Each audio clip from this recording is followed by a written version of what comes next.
Stories of goodness. Stories of goodness. Welcome back to another edition of the podcast. My name, and as always, I'm joined by my amazing co-host. Thanks, Henry. It's great to be here. And today's conversation is one that I think so many people need to hear because confidence is often misunderstood. Absolutely. Today's topic is confidence people aren't necessarily the loudest in the room. How many of us lose our voice along the way? And most importantly, how to build the kind of confidence that comes from within. The kind of confidence that doesn't depend on applause, validation, or trying to impress everyone around you. Stay with us because by the end of this episode, you may discover that confidence isn't about being louder. It's about learning to trust your own voice. Let's dive in. You know what's funny?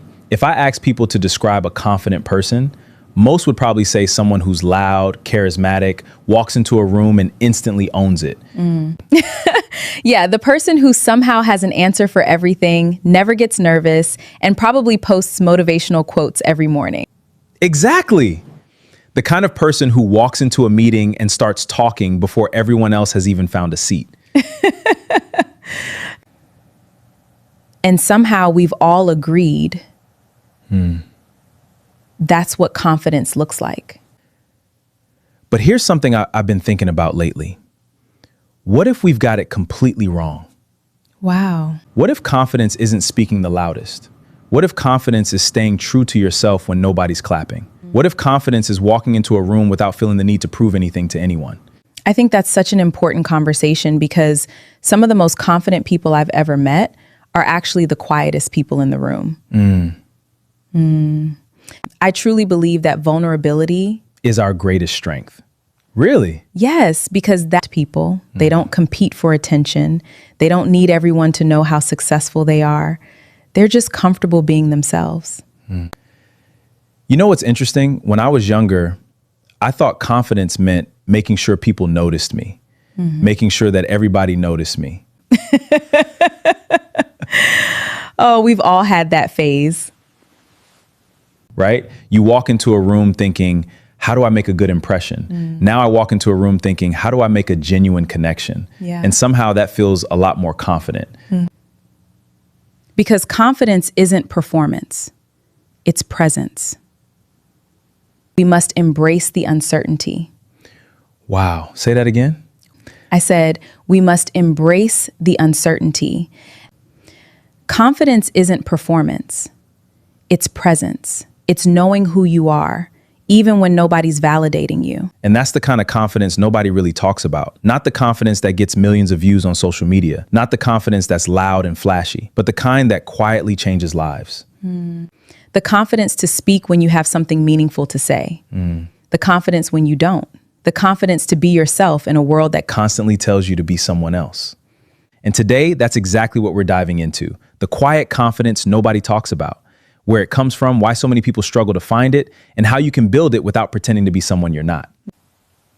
And trust me, by the end of this conversation, you might realize that confidence has nothing to do With being the loudest person in the room.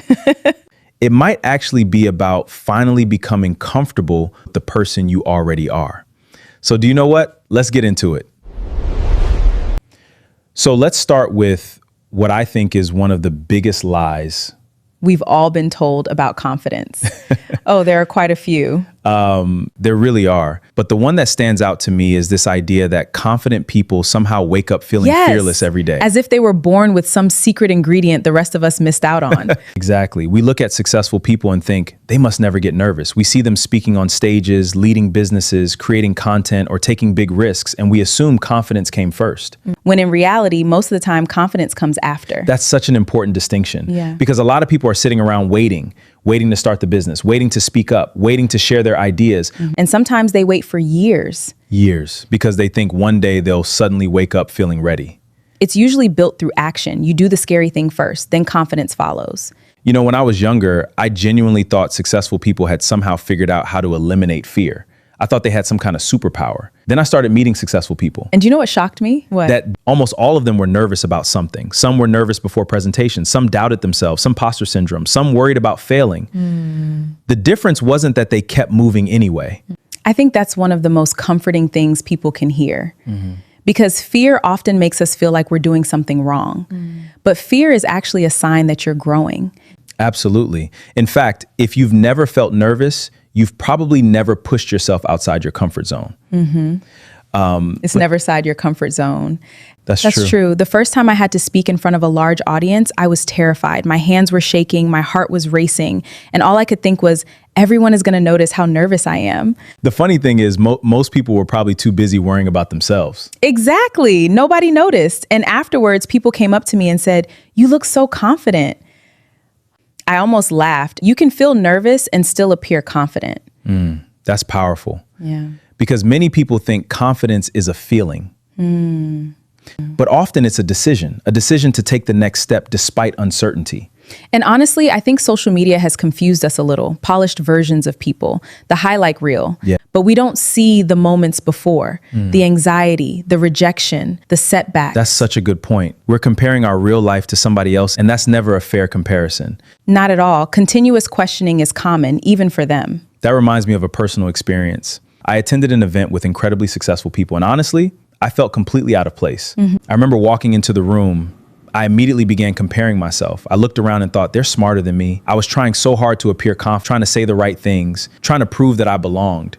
I think so many people can relate to that feeling. Then something interesting, I started observing the people I had most, and I noticed they weren't trying to impress anyone. They were simply present. Listening. Asking questions, being genuinely interested in other people. And that's when I realized I had completely misunderstood confidence. Wow. The people with the deepest confidence weren't trying to convince anyone of their value. They already knew their value. That's such a beautiful distinction. When you're constantly trying to prove yourself, you're actually operating from insecurity.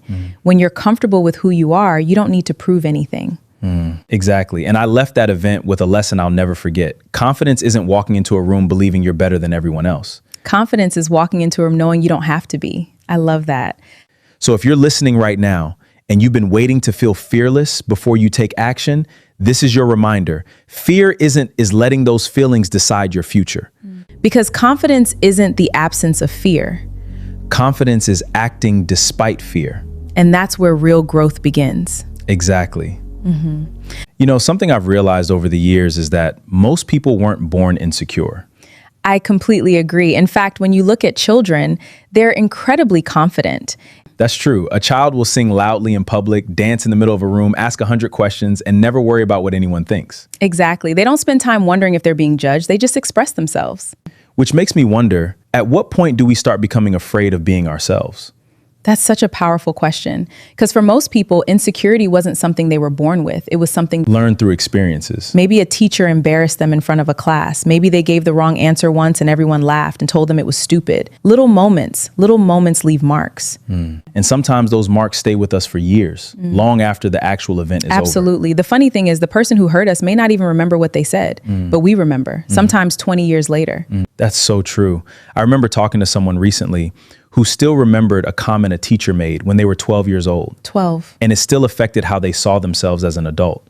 Because words are powerful, especially when they come from people whose opinions matter to us, parents. And when criticism becomes repetitive, you begin questioning yourself before anyone else does. That's where a lot of people lose their voice, not because they have nothing valuable to say. Of saying the wrong thing. So instead of speaking up, they stay quiet. Instead of sharing idea, they hold it back. Instead of asking the question, they convince themselves everyone else already knows the answer. And what's heartbreaking is that the world misses out on so many amazing people because with fear convinces them to stay invisible. And fear is a convincing storyteller.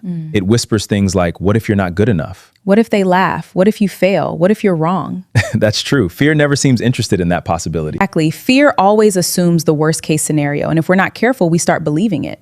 Which leads to a question I think everyone listening should ask themselves. How many decisions in your life are actually yours? Wow. That's a difficult question. It really is. Many of us make choices based on imaginary opinions. The job we didn't apply for, the business we never started, the dream we never pursued, not because we worried about how it would look.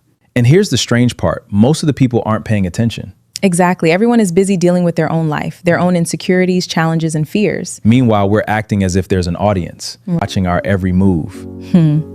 When in reality, most people are too busy worrying about themselves. That's one of the most freeing realizations I've ever had. People are thinking about you far less than you think.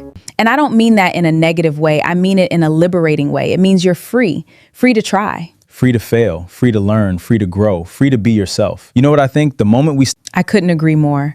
Because confidence isn't becoming someone new it's returning to the person you were. before fear convinced you to hide. Wow. Say that one more time. Confidence isn't becoming someone new. It's returning to the word before fear convinced you to hide. And that's where the journey begins, by slowly giving yourself permission to be seen again. And in the next part, we're going to talk about the difference between loud confidence and quiet confidence and why the strongest people often have the least to prove. Thanks for watching to this moment. If you found this video helpful, please like, subscribe, and share your thoughts in the comments below. You know, I love what you just said. Confidence isn't be someone new. It's returning to the person you convinced you to hide. Because I think that naturally leads us into some people misunderstand all the time. Not all confidence looks the same. Absolutely. And honestly, I think that's where a lot of people get confused. Because when most people hear the word confidence, they immediately picture someone loud, someone commanding attention. Someone who always has something to say, someone who's constantly in the spotlight. Right. The person who's speaking the most in the room, the person who always has an opinion, the person who never seems uncertain. Exactly. In fact, some of the strongest confidence I've ever seen was almost invisible. Invisible. Not invisible in a bad way, just quiet, calm, grounded, the kind of confidence that doesn't need an audience. I love that, because there's a huge difference between loud confidence and quiet confidence. Loud confidence often says, look at me. But quiet confidence says, I know who I am. Wow. And those are two completely different energies. One is trying to gain validation. That's powerful, because when you think about it, a lot of what we call confidence today is actually performance. Exactly. Sometimes it's not confidence at all. Sometimes it's just someone trying very hard to convince everyone, including themselves, that they're confident. Because true confidence doesn't always announce itself. Sometimes true confidence sounds like, I'm being comfortable saying it. That takes confidence. A lot of confidence, because insecure people often feel pressure to have all the answers, comfortable admitting they don't. That's so true. I've noticed that the smartest people I've asked the most questions. They're curious, they're open. They're not trying to appear perfect because they're focused on learning, not impressing.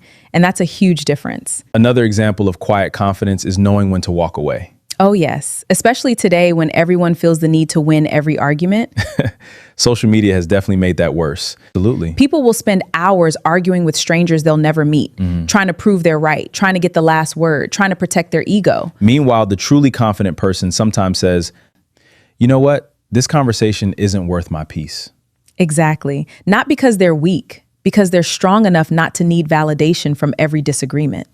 That's a lesson I wish I learned earlier. Not every battle deserves your energy. And not every opinion deserves your response. You just have to protect your peace.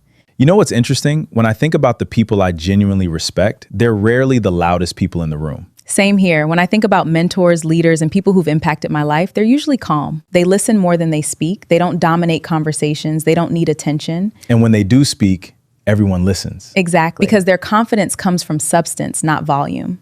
That's such an important distinction. Substance, not volume. Some people raise their voice to be heard. Others carry themselves in a way that naturally earns attention. And those are very different things. I remember meeting a business owner years ago. He wasn't flashy, didn't talk about his achievements, didn't try to impress anyone. Honestly, you'd never guess how successful He was. Interesting.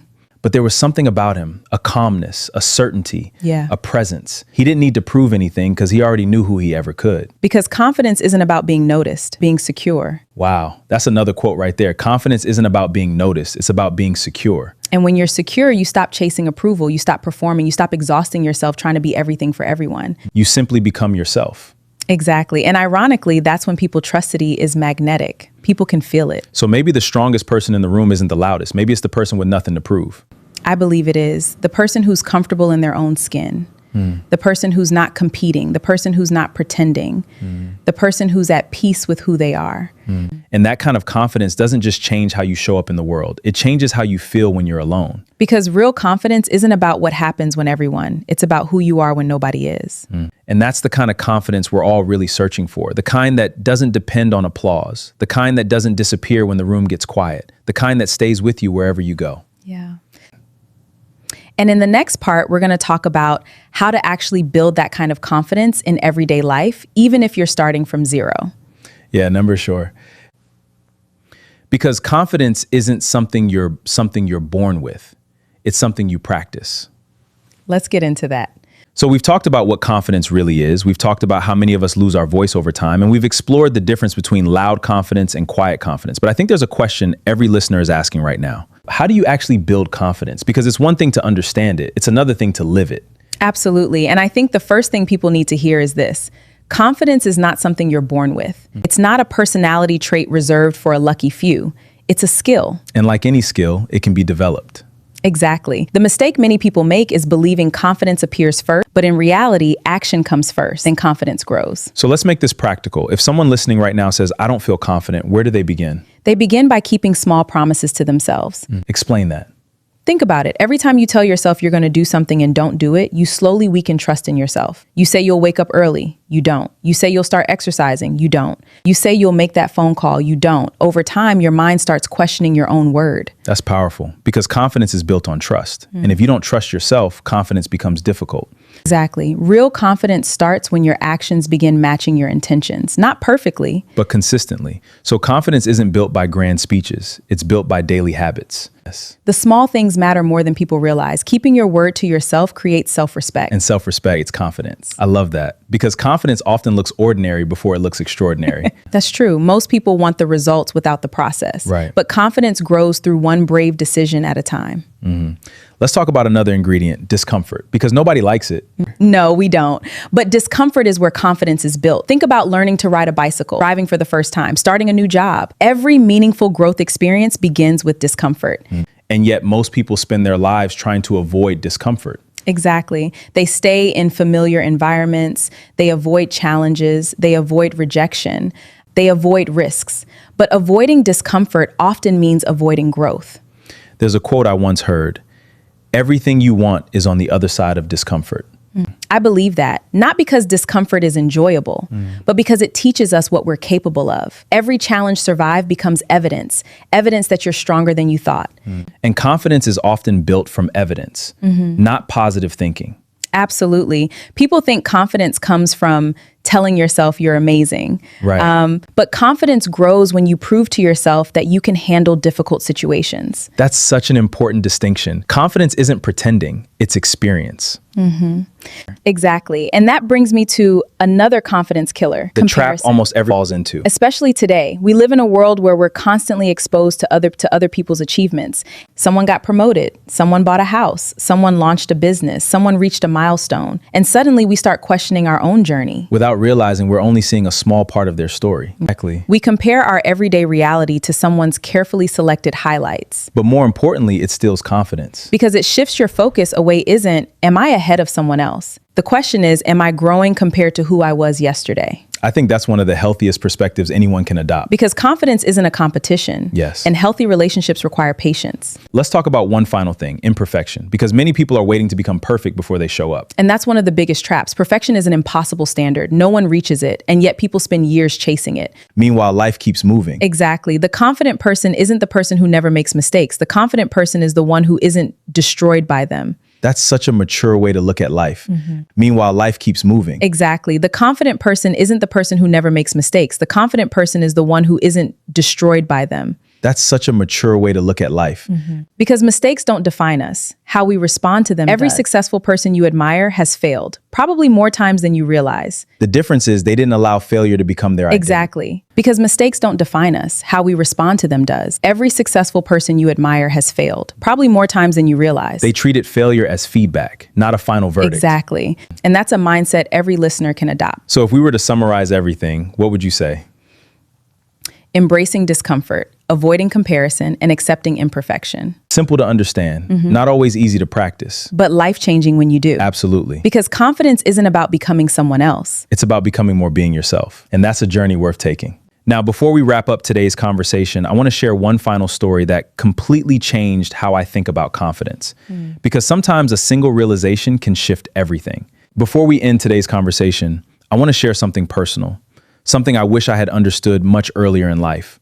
For years, almost like a package being delivered to my front door. I thought I'd wake up and feel ready to take risks, ready to speak up, ready to lead, ready to pursue the things that matter to me, attached to an achievement, a certain amount of money, a level of success. I think so many people can relate to that. We often tell ourselves, when I get there, then I'll believe in myself. Exactly. We create these invisible conditions: when I lose the weight, when I get promoted, when I have more experience, when I earn more, when people recognize me, then I'll finally feel confident. But what I eventually discovered was this: Confidence never arrived. there wasn't a magical moment, no sudden transformation. And every time I faced one of those moments, I had a choice: move forward or stay where I was, speak or remain silent, try or avoid the risk, afraid. That's such an important distinction. People think confidence creates action, when often it's action that creates confidence. Absolutely. When I look back now, confidence wasn't built in the big moments everyone could see. It was built in the private moments nobody saw. The difficult conversation I didn't want to have. The opportunity I almost talked myself out of. Yeah. The presentation that terrified me. The right. That's where real confidence is built. Yeah. Not in comfort, but in courage. Not in certainty, but in willingness. And I think that's what makes confidence so accessible, because it doesn't belong to a special group of people. It belongs to anyone willing to take the next step, no matter how small. Yeah, absolutely. You don't have to become someone else. You simply have to trust yourself enough to keep moving forward. You don't have to transform overnight. You know, one of the greatest lessons I've learned is that the people we admire most aren't fearless. They're human. Yeah. They have doubts. Insecurity. They have moments of uncertainty. The difference is they don't allow fear to make every decision for them. Yeah. They carry fear with them and keep going anyway. And maybe that's what courage really is. Not the absence of fear, Yeah. but the decision that something else matters more. I love that, because if there's one thing I hope listeners take away from today's conversation, it's this. Stop waiting. Stop waiting to become fearless. Stop waiting to feel completely ready. Yeah. Stop waiting the verdict for permission. The version of you you're trying to become is built through action. Yeah. One decision at a time. And remember, confidence doesn't grow when life is easy. And- It grows when you discover you're capable of handling things you once thought you couldn't. Exactly. So the next time fear shows up, and it will, don't see it as a sign to stop. Yeah. See it as a sign that you're standing at the edge of growth. And growth has always required courage. Before we leave, I want to share one final thought. Confidence isn't being the loudest voice in the room. It's not having all the answers. It's not being perfect. It's not having everyone's approval. Confidence is trusting your own voice, even when the room is silent. Wow. Yes. Trusting your values when they're tested, trusting your path when it's different from everyone else's, trusting yourself enough to keep moving forward, even when you don't know exactly how things will turn out. Because at the end of the day, confidence isn't about becoming louder. Yeah. It's about becoming more certain of who you are. Beautifully said. Thank you all for spending this time with us. If today's conversation resonated with you, share it with someone who may need this reminder. Someone who thinks they need to become louder to become stronger. Because the truth is, some of the strongest people in the world move quietly. Yeah. Yeah. They don't seek attention. They don't seek approval. They simply keep showing up as themselves. Yeah. And maybe that's the confidence nobody talks about. Yeah. Until next time, take care of yourselves, keep growing, keep learning, and most importantly, keep trusting your own voice. Okay. Thank you for joining us. We'll see you in the next episode. Bye for now. Bye.